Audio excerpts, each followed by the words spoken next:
Thing. This is Rabbi Brovender, the Rosh Yeshiva of the WebYeshiva, and we're going to learn a little bit about the Parsha of Truma. Parsha of Truma. The Parsha of Truma, in order to understand what Truma is about, we have to start from the end of the Parsha of Mishpatim. The very last psukim, which are here on the page that you're looking at, I hope. The Parsha starts, Perikov Dalid, Pasuk Aleph, Moshe Amar.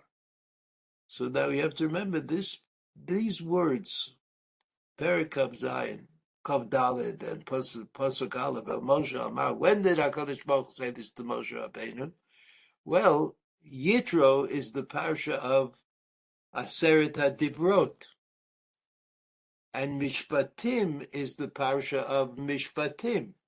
And this comes at the end of the parsha of Mishpatim, which I think is also an introduction to the parsha of Truma. The parsha of Truma, which is this week's parasha, the parasha that we're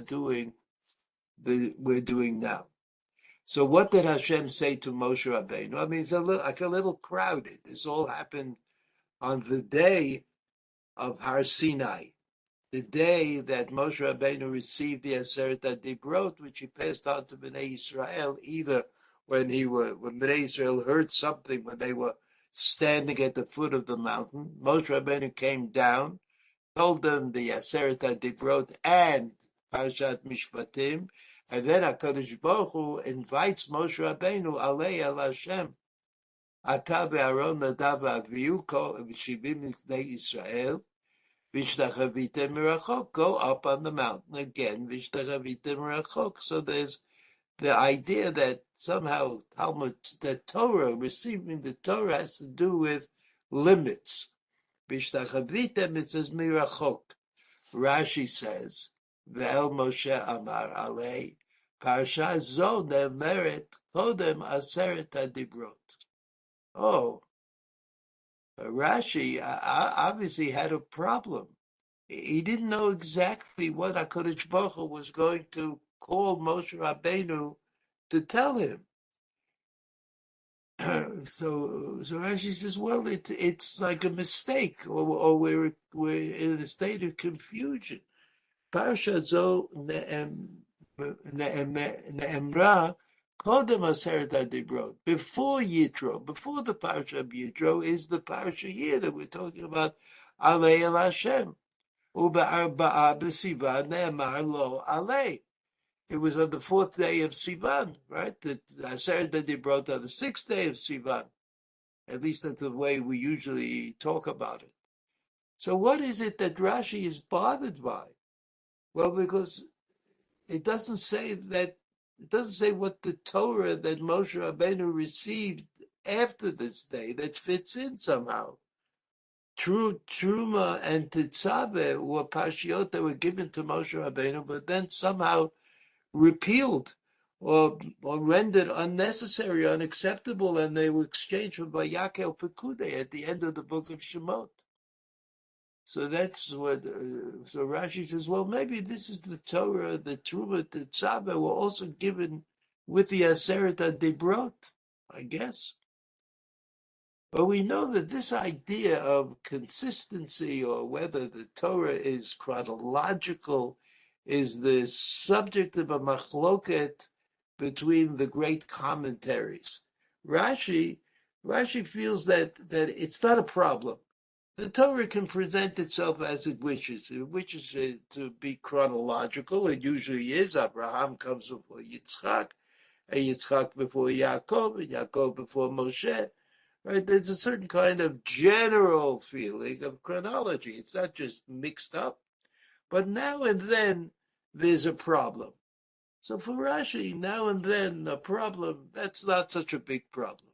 That we can live with that, according to Rashi. Rashi says that here, Parashat zo ne'emra, kodem aseret hadibrot.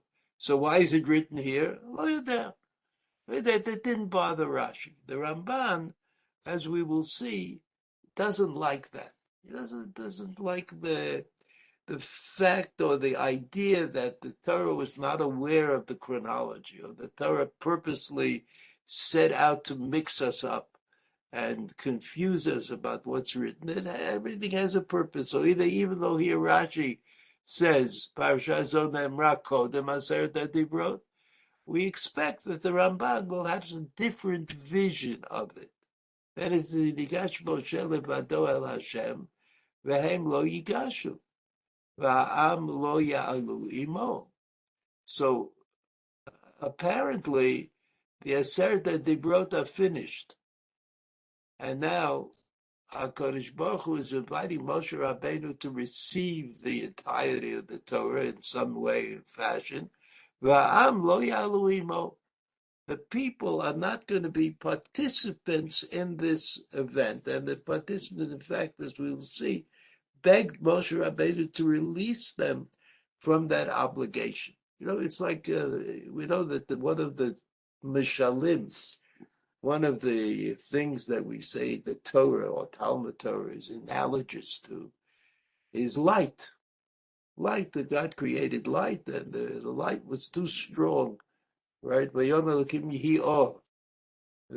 the light was somehow too strong, and so the God took the light away and put it away in Olam Haba for the righteous. But we understand that light is a mashal. It's a good mashal, because when there's no light, you don't see anything. When there is light, you see very well. In other words, your ability to see things is a function of the light that exists in the place that you find yourself. But we also know, all of us know, when there's too much light, too much sun, too much electrical light, we can't see. It bothers us. We close our eyes when there's too much light. So this was the situation of Bnei Yisrael. They were on the mountain to receive the Aseret HaDibrot. And whatever the light of the Torah was shining, it was appropriate for Bnei Yisrael to receive it. But when the question came up, come back up again, and we'll do it again. We'll have more Torah. Then Bnei Yisrael didn't want to go. They knew that they would not be able to stand up to the pressure of the light. Vayavo Moshe v'yisaper lam et kol divrei Hashem et kol hamishpatim. Et kol hamishpatim sounds like the Parsha Mishpatim. Certainly could be kol hamishpatim, right? Et kol hamishpatim. Vaya'an kol ha'am kol echad vayamru. Vaya'an kol ha'am kol echad. This is like a remarkable moment. Everybody was in agreement. Kol echad. Vayamru kol adrim asher diber Hashem na'aseh. And they said all the things that God spoke to us, right? That means Aseret HaDibrot and Parshat Mishpatim, I think, that's what it says. It says Kol HaMishpatim. Asher Diber Hashem na'aseh. And then, Vayichtov Moshe et Kol Divrei Hashem. Vayichtov Moshe et Kol Divrei Hashem. Now, what is that? What could that possibly have to do with anything? Rashi says, Vayichtov Moshe. You see the Rashi? Let me underline it. Vayichtov Moshe. Mi Bereshit v'ad Matan Torah. Rashi had an interesting idea.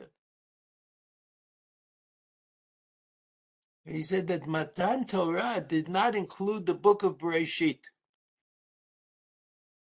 because they knew the book of Bereshit. Vayichtov Moshe. Moshe Rabbeinu, maybe it was Nevuah, but it was Mi Bereshit v'ad Matan Torah.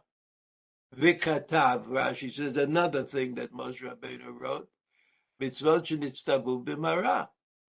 Remember Mara? Sham sam lo choko mishpat v'sham nitzal. Mara. Kibur ava'im. Paraduma. There are certain versions. There are certain mitzvot that were taught to Bnei Israel at that time in Mara. Later on, there are the mitzvot of the man, which have to do with Shabbat. And then all of Bereshit, Ad Matan Torah, all of that was written down by Moshe Rabbeinu, I guess, as part of the Torah. What is Vayichtov? V'katav.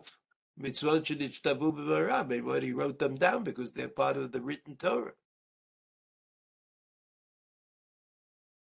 So this pasuk says, "Vaychtov Moshe et kol divrei Hashem, vayashkem b'boker v'yiven mizbeach tachat hahar shtei misrei matzevot u'shtei masar shiftei Yisrael." Okay,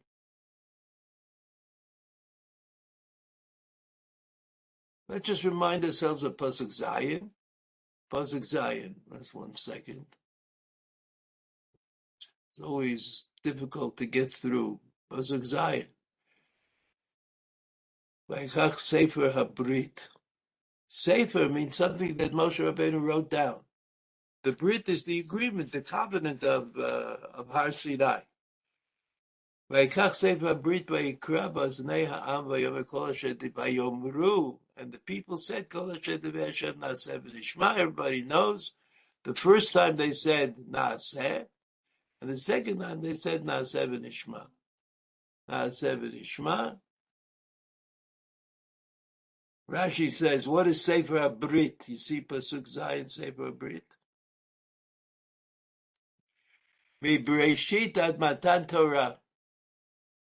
Right, again, it's Mi'Bereshit ad Matan Torah. So Sefer HaBrit is the book in which there is an account of the first Brit that God made with Avraham Avinu and repeated with Yitzchak and then repeated with Yaakov. Mi'Bereshit ad Matan Torah. That's Sefer HaBrit.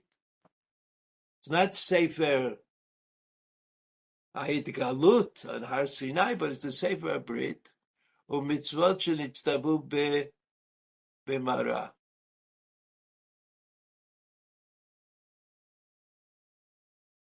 So this is Rashi. Rashi says the Torah was given to us at different times. And it not always obvious what those times are. And when we say the Torah was given at Har Sinai, what we mean is something else.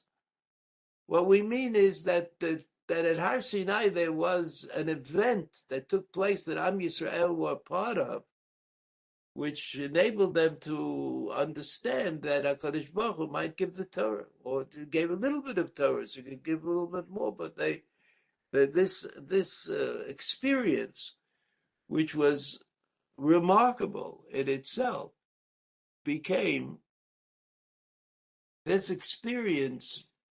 the foundation of receiving the Torah from HaKadosh Baruch Hu. They knew that it could happen. They knew that Moshe Rabbeinu was telling the truth. They knew that even though they were not on the mountain, they didn't go up with Moshe Rabbeinu. He went himself and he received the Torah. But they said, how do you know that Moshe Rabbeinu is not a forgery or not trying to fool you? Because they knew that it could happen. That's what happened with the Aseret Dibrot. So Rashi stresses the fact that Matan Torah, let's say the mitzvot of the Torah, were given at different times. Some were given before what we call Matan Torah and Bav Sivan, and some were written down before in the book of Bereshit, from Bereshit until Matan Torah. And that's the way Rashi is not bothered by the fact that the story is not entirely chronological. Does not seem to bother Rashi. If we look at the Ramban, we were going to look at the Ramban. Just 1 second.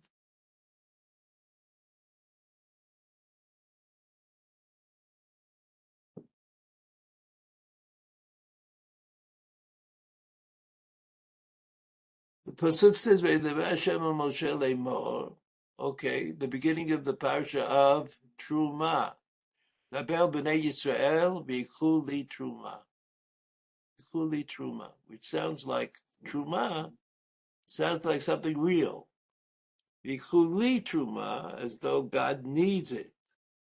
God needs something, right? Rashi says, Yichu li Truma, li lishmi.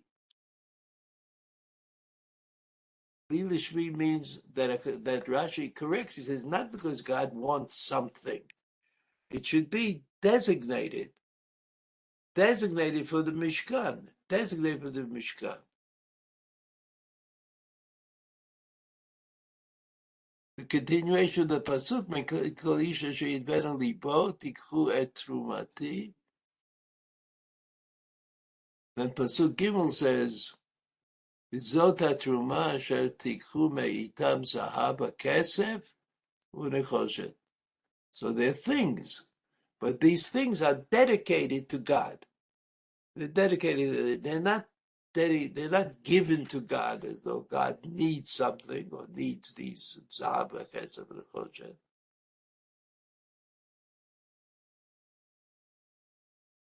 So the Ramban takes up the question of what the parasha of Truma, which is basically the parasha about building the Mishkan, what this has to do with everything up to now, which we learned in Rashi. That the Torah was given in pieces, and Bnei Yisrael were not able to go up on the mountain because the light was too strong. So the Ramban wants to straighten us out here. And the Ramban says, "Kasher diber Hashem im Yisrael panim bepanim." Says there is a time when God spoke to Yisrael panim bepanim. When is that time? When is that time? That's Yitro. That's the Aseret HaDibrot. That's at least the first two of the Aseret HaDibrot, which was spoken directly to all of Bnei Yisrael, and that's called panim bepanim. Aseret HaDibrot. You see what he says? And I don't know if he means all 10 Dibrot, or Chazal said 2 Dibrot. But the Aseret HaDibrot, the idea was panim al panim, the experience, which was similar to the experience of Moshe Rabbeinu receiving the Torah. That experience existed for all of Am Yisrael. In receiving the Aseret HaDibrot, chelek me'im Aseret HaDibrot, it doesn't matter. V'tziva otam al yedei Moshe, and Bnei Yisrael were commanded by Moshe, or by HaKadosh Baruch Hu, through Moshe, tzad mitzvot, tzad mitzvot. Tzad mitzvot could mean the parsha of Mishpatim. They learned mitzvot. Tzad, I mean, I don't know how many is tzad, but it's much less than the entirety of the mitzvot. Shehem kamo avot lemitzvoter shel Torah. Avot is a word in Hebrew which in the Mishnah means categories, right? And in the category are toladot. So you know that the Rashi at the end of the Parsha of Mishpatim, we could take a look at it, I think, but we'll go back to it later. Rashi said that, quotes Rav Sadia Gaon, who said that the Aseret that they brought are a kind of a précis of the entire Torah.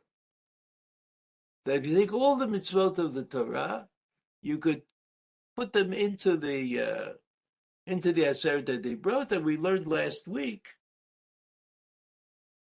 that according to the Ramban, one of the ten commandments, lo tachmo, do not covet, which is very unclear. What does coveting mean? I mean, coveting what? So the Parsha of Mishpatim tells you about a lot of things that you shouldn't be involved with, that you shouldn't do.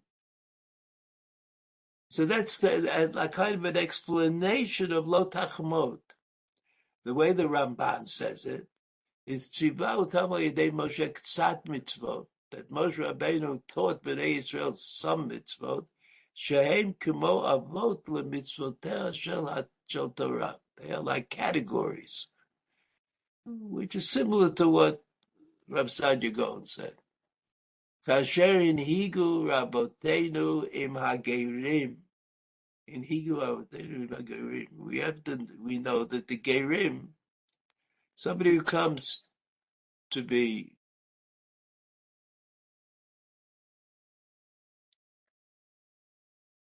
someone comes and says he wants to join up with the Jewish people. So one of the conditions is that he has to accept the Torah. That's one of the definitions of Jewish peoplehood. That's what you want to connect to. I mean, So is it necessary for him to sit 20 years in yeshiva and learn all the mitzvot before he can become a ger? No. Kasher hinhigu rabotenu im hagerim shebaim lehityahed. The gerim are come to become Jewish. V'Yisrael kiblu alehem la'asot kol masrei yitzabim al yado shel Moshe. So the same thing was true for Bnei Yisrael. Bnei Yisrael accepted the Torah even though they hadn't learned the Torah yet. But they learned a little bit of Torah. They learned a little, they got the idea. The idea was that there are things that HaKadosh Baruch Hu wants of us. And they understood that. And they understood that there are other things that are not yet known to them, but will become known over the period of time that they spend in the desert, that every day Moshe Rabbeinu is teaching them Torah. So this is the same thing that with the Gerim. Someone comes to convert and wants to become a Jew, so he has to accept the Torah. How do I ask him? Is he accepting the Torah? I say, ask him a few questions. Is it about Shabbat? Is it about Tarat Mishpacha? Ask about things that I think are indicative of the system called Yahadut. And if he is accepting of the system, even though he doesn't know everything about it, but if he's accepting of the system, we will convert him. So that's what the Ramban is talking about. The Ramban says, Kasher inigu rabotenu, see the last underline, next to the last underline. Im hagerim shebaim lityahed, they come to become Jewish. Yisrael kiblu alehem lasot kol masha yitzaveh. And Bnei Yisrael we saw, said Naaseh v'nishma. They saw that Naaseh, just Naaseh, is not enough. They understood that.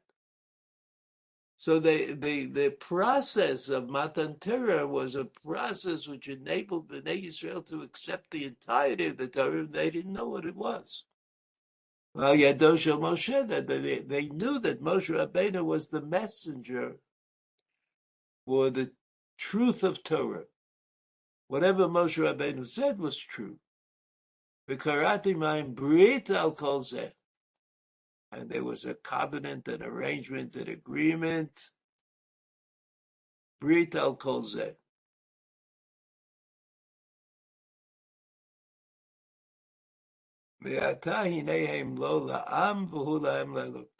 That was something that created the bond between Bnei Yisrael and the Kadosh Baruch Hu. Kasher etnai imahem itchila. Vatayim shema tishmeu b'koli u'shmartem et briti, and then we go on. Vayitem li segula, right? These are all in Perek Yutet. Perek Kaf, you have to remember. Perek Kaf in Shmot is the Perek of Yitro, the Aseret that they wrote. Perek Yutet is the preparation for Aseret that they wrote. V'amar, v'atem tiyuli mamlechet kohanim v'goy kadosh. You will be a nation of kings and a holy people. V'nehem kedoshim, re'uyim sheyeh behem mikdash.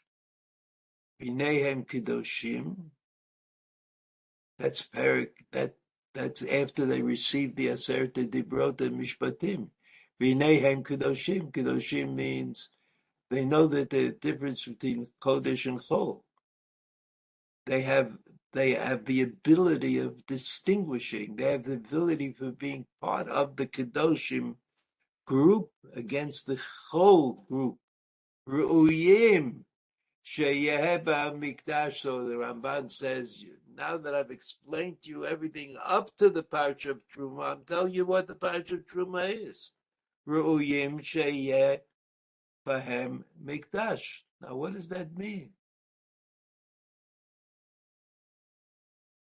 This change in Bnei Yisrael, this understanding that the essential devotional act that they are responsible for was to distinguish between Kodesh and Chol, enabling them to set up a boundary, which in turn enables them to join in with the Kedusha.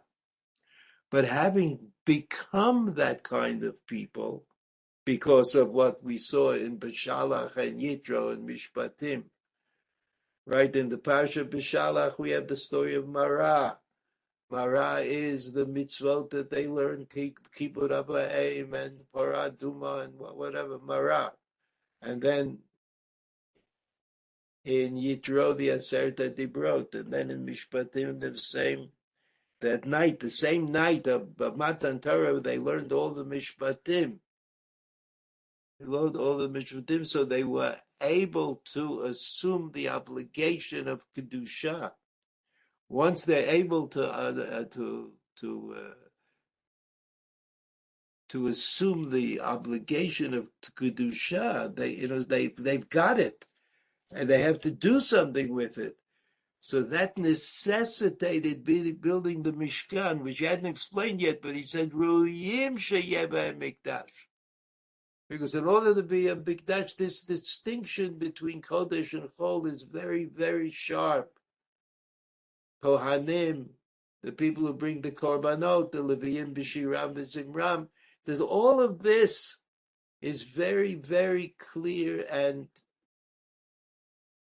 is very, very, it sort of creates a problem. It's a problem. Like what will Bnei Yisrael do with themselves? Where will they be? What will they do? Where will they stand? Re'uyim sheyeba mikdash. Re'uyim here means it's necessary. La'ashrot mikdash la'ashrot shchinato b'neihem. When was this la'ashrot shchinato b'neihem? So even though Bnei Yisrael didn't want to go up the mountain the second time, but the first time they were on the mountain, and they did have a feeling for and understanding of the Kedushot, La'ashrot Shchinato B'neihem, V'lachen Tzivat Tchilah, Al Devar HaMishkan Sheyeh Bo Bayit B'tocham Mekudash Lishmo. So it's like there's a brit, there's a relationship, and the relationship demands of Bnei Yisrael Kedusha. And Kedusha for Bnei Yisrael, if they leave Har Sinai, demands a makom where the Kedusha can be affected, where you could actually do it, where you could be at Har Sinai again, could be at Har Sinai receiving the Torah again and again, and that's the Mikdash, and that was the way Chazal described it, that Moshe Rabbeinu went into the Aron Kodesh, into the Ohel Moed, and received the Torah, and that Torah he gave to Bnei Yisrael who were waiting outside, or they were all in the classroom, in the Moshe Rabbeinu classroom, or in the Moshe Rabbeinu kollel.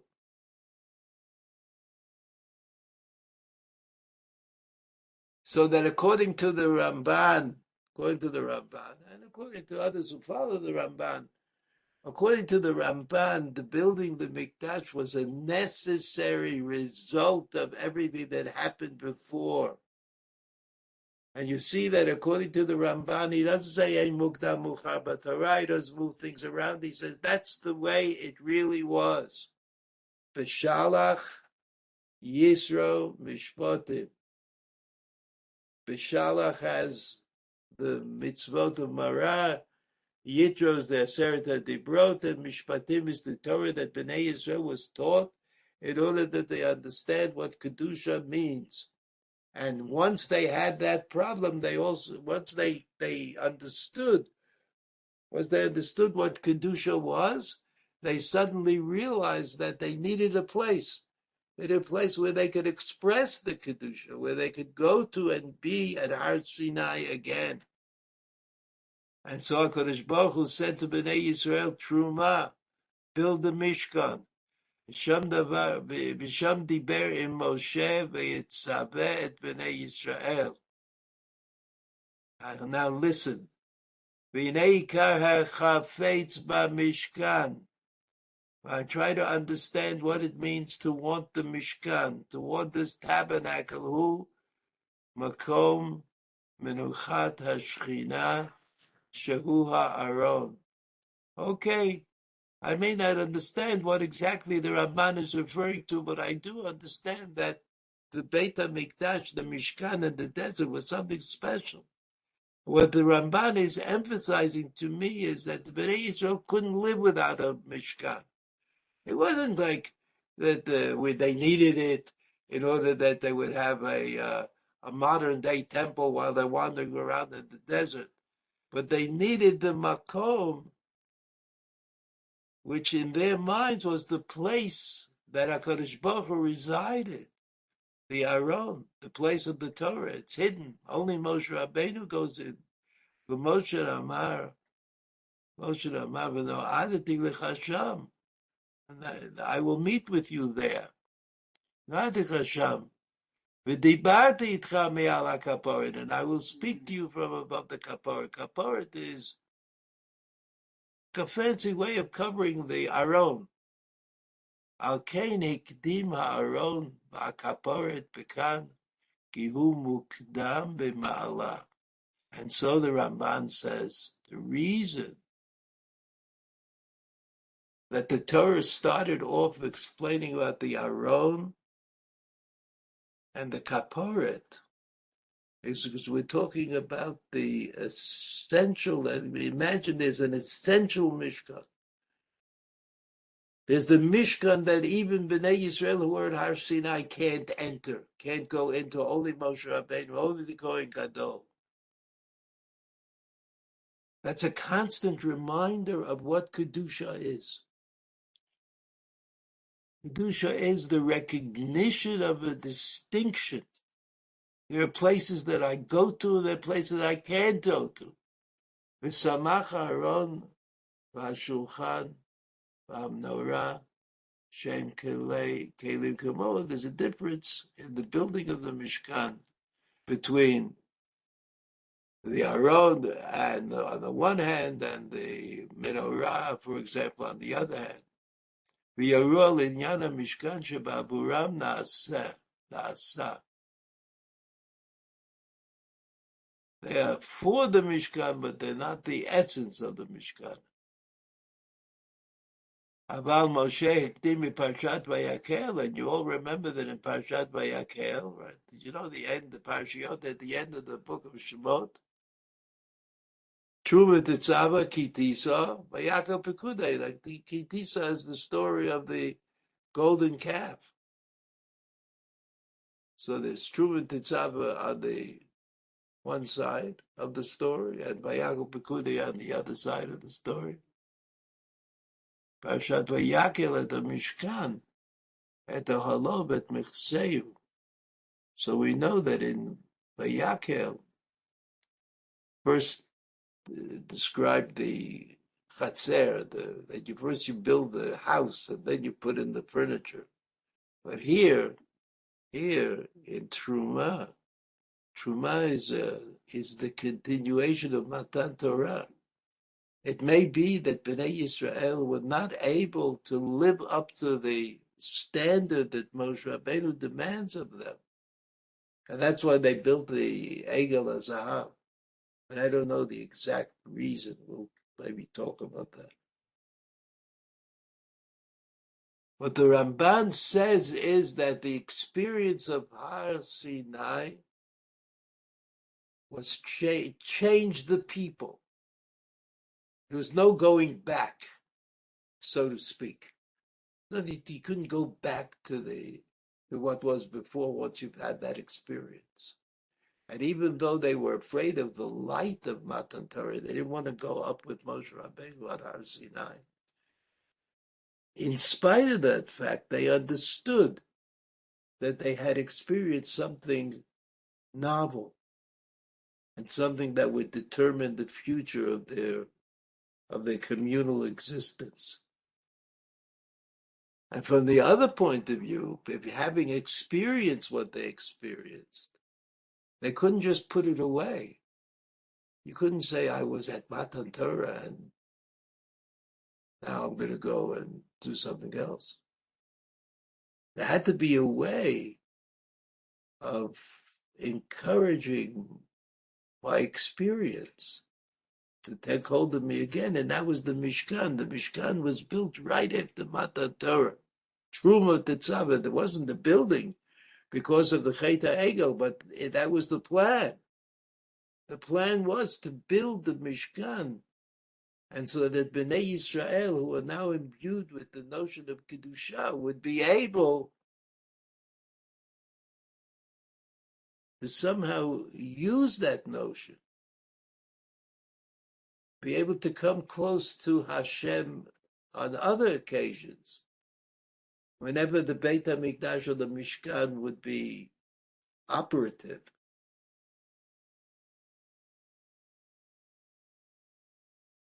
So even though the Ramban doesn't mention it,